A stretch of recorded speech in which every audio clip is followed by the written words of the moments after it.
What's up, everybody? Ron Placone here, reporting for Status Coup. So, by now, you probably know that Hurricane Helene is not limited to Florida. It's hitting other parts of the country, and it's hitting them very hard. Specifically, it's hitting parts of North Carolina, Eastern Tennessee, and South Carolina. And different towns are fully underwater and have been hit very hard. So we're going to go into a little bit of detail. We're going to look at some videos. We're going to talk about what that means in the bigger sense. And also another thing, as far as sharing some on the ground details. I do have family in the area, specifically in the South Carolina area. They were right in the eye of the hurricane. So I'm going to share some information about what they're going through. I am going to be vague for the sake of their privacy, so I'm not going to put it on the screen or anything like that. But I will read it to you so you can hear some firsthand accounts of what some people are going through on the ground. So first things first, here's a little bit of footage here that I thought, oh, let me make it a big. There you go. That's a much better. That's even better. How's that? You don't need me for this. All right, let's check this out. So this is from Tennessee.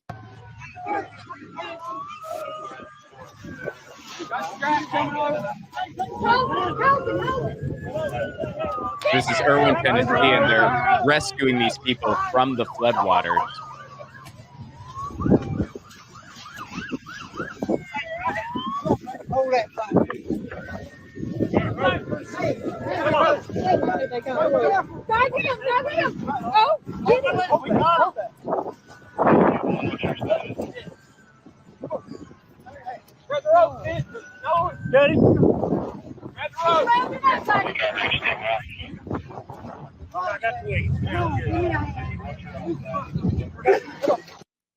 So that's something. Fortunately, those guys were rescued, but that was in Tennessee. They had to pull them out of the floodwaters. Here is something from Asheville, North Carolina. Lovely city, by the way. I love Asheville. It's a wonderful, wonderful place, and they are suffering right now. Here's something. Here's what the person says. Was able to talk to my husband in Asheville for the first time in over 24 hours today. He sent me this video of the Rivers Arts District near our home. I'm so devastated. I'm worried about the friends and colleagues who are missing. I'm so heartbroken for my city and all of Western North Carolina. Look at this.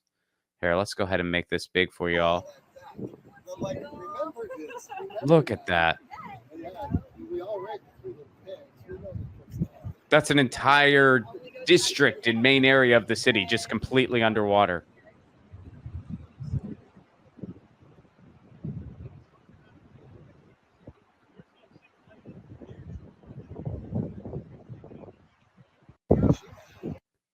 I mean, that is just wow. It is.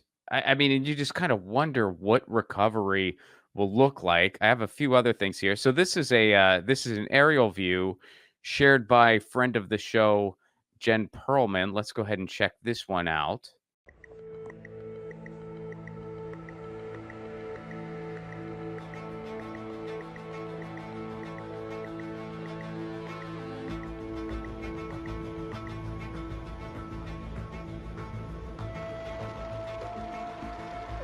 I mean, it's crazy.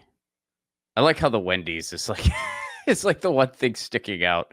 The Wendy's is kind of sticking out. So here's one more video here. Still trying to process what I witnessed in Asheville these past few days. More importantly, people are still struggling there. No power, cell towers, gas stations down, limited food, water. I'm posting as often as I can. North Carolina is hurting. So here's some of the videos.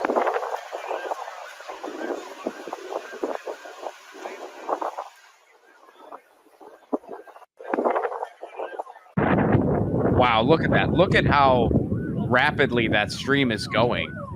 And that's all flooding. Like, look at that. And that's all flooding. Look at how rapidly it's going. Listen to that wind. That is remarkable. That is remarkable. It is going that fast, and it is just that amount of wind. Oh, sorry, it started going again.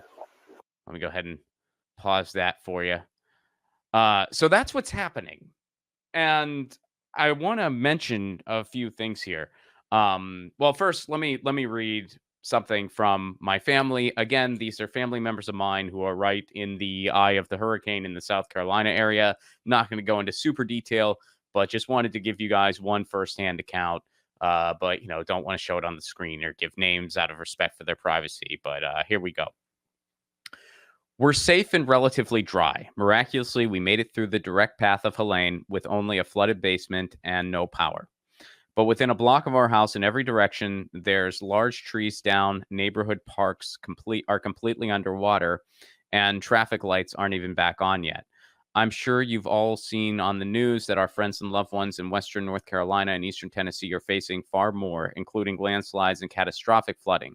So we are thankful for having plenty to cook on our camp stove. Municipal water is still up and running here. Some restaurants have power back, and our friends are safe.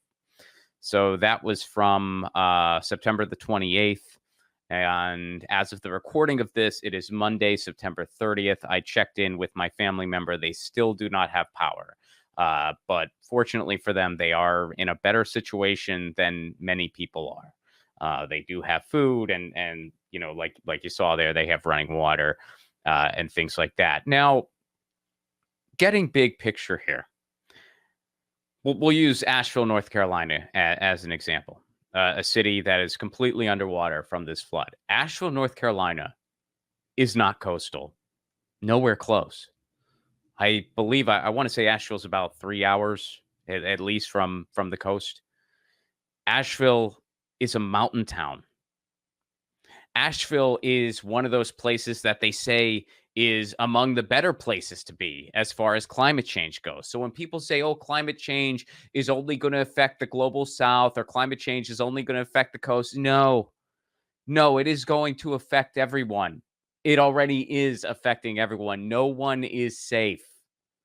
This is affecting the entire world. And it's not just on the coast in Florida. This is in eastern Tennessee. This is in western North Carolina. This is in South Carolina. And pretty much none of these towns, none of them are coastal. And yes, climate change is causing this. And here is an amazing, amazing summary of what we should do about this. I really connect with this. This is from Yellow Dot Studios, Adam McKay's company, or Adam McKay. What? Adam McKay. I just combined, for those of you who didn't notice what I did there, I just combined Adam McKay, the filmmaker, and Ian McKay, the musician and record label operator. Adam McKay. That, honestly, that'd be a hell of a dude. Adam McKay. If there was a guy out there who operated one of the prominent indie labels in the history of punk rock music and also had a successful production studio that made such blockbuster hits as The Big Short and Don't Look Up. Well, I don't know if you'd call that a blockbuster hit, but it still did very well in the streaming world. That'd be a hell of a hard worker. Wow. So Adam McKay, not a person. Adam McKay, a person. Ian McKay, also a person. But anyway, having drawn out this for too long, here's what they have to say. Fossil fuel pollution did this. We have clean energy, for fuck's sake. Let's use that instead. And that's the thing I think a lot of people forget when it comes to climate change. We have the technology and the resources out there. We don't have to rely on fossil fuels. It's just a bunch of Wall Street execs that are holding our freaking world hostage because they don't want to lose their short-term profits. Because here's the thing, folks. There are 11 alternative energy sources to fossil fuels. Now, look. We're not going to go through every single example right now in this video. This video would be way too freaking long if we did that. And just to have a qualifier, some of these alternative sources are further along than others. Some of them still use natural gas and things like that. Others of them don't at all. They only use renewable resources such as water. So we're not completely 110% to the finish line on every single alternative yet. I'm not implying that we are. But The alternatives are out there. We can have a world beyond fossil fuels. We can have a world without fossil fuels. We just need the political will to do it. And we need to basically stop the system where a handful of profiteers are holding our world hostage, and disasters like this continue to happen. And even from the capitalist viewpoint, this isn't worth it. The world's falling apart. So it makes no sense from any standpoint, any way you look at it. It makes no sense. And the people out there, I know that a lot of people like to be doomers on the internet, and they try to make it out like, oh, if we ever get off fossil fuels, we're all just going to live by candlelight and be Amish. There's no evidence indicating that would be the case. And by the way, that person has existed all the time throughout history, and every single freaking time, that person has been wrong. There were people who said the wheel would never work out. There's people who said there would never be a horseless buggy. There's people who said man would never fly. There's people who said we'd never go to the moon. Every single time they've been wrong, and they're going to be wrong this time too. Yes, we can go beyond fossil fuels. And yeah, it's going to take more than going beyond fossil fuels. There's other things we need to do. We need to localize our societies. What do I mean by that? We need to make walking communities. We need to have our schools be close, and we need to localize our food supply. Can we do that? Absolutely. We've done it before, and there's plenty of other parts of the world still doing it. Just look at anywhere in Europe, pretty much. We need to do that everywhere.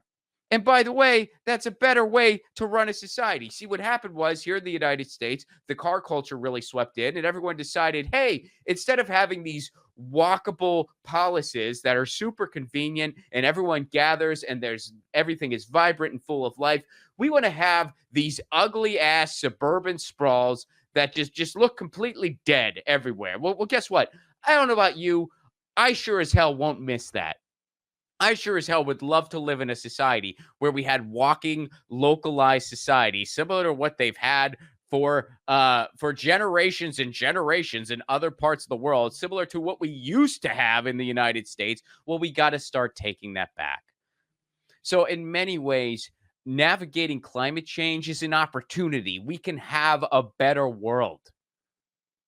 There's no reason to think it will be worse. There's every reason to think it will be infinitely better. The first plane to fly without fossil fuels has already flown. We have the technology, and it will only get better and better. We just have to have the political will to just get off fossil fuels, to say, hey, we're done, to not just talk about it, to not just speculate, to say, hey, it's over. We're freaking done. And we can do it. So, to everyone out there who is suffering right now, please stay safe. Please be well. I'll keep you guys updated on any other personal, information that I get. Again, I'm not going to go into a ton of details out of respect for my family's privacy, but hopefully my family who's out there does get power soon. But, for the most part, they're doing okay. They're navigating it the best they can. So stay safe, everybody, and know that we can live in a world without fossil fuels. It is possible, and it can be a better world, too. And folks, before I sign out here completely, I will just mention some of you have been asking, what is the next step with Left at Wall? I will have some information really soon. My movie Left at Wall, we wrapped up the screening. The screening run, our final screening was September 23rd, September 21st in London. September 23rd is when I flew home. But we wrapped up the screening series. Thank you so much to everyone who came out to those screenings all throughout the country and also in London. And there will be more information about Left at Wall very, very soon. And in the meantime, please check out my podcast, would you? 1000 with Ron Placone. You can get it wherever you get your podcasts. You can get it here on YouTube, too, by the way. YouTube carries podcasts now because Google Podcasts closed and it's just YouTube now. So if you subscribe to my channel, which is just YouTube/Ron Placone. You can get my podcast there, 1000 with Ron Placone. I go on a quest to interview 1,000 different people who have piqued my interest in some way. Past guests have included Jello Biafra of Alternative Tentacles Records and the Dead Kennedys, Jill Stein, Russ Rankin, the singer of Good Riddance. Basically, if you like lefty politics, punk rock, Ren Fair enthusiasts, Policy Wonks, Cory Doctorow's been a past guest. Margaret Kimberly's been a past guest. Indie journalism, indie writing, indie filmmaking. You're going to love this podcast. 1000 with Ron Placone, wherever you get your podcasts. And this is Ron Placone for Status Coup, signing out.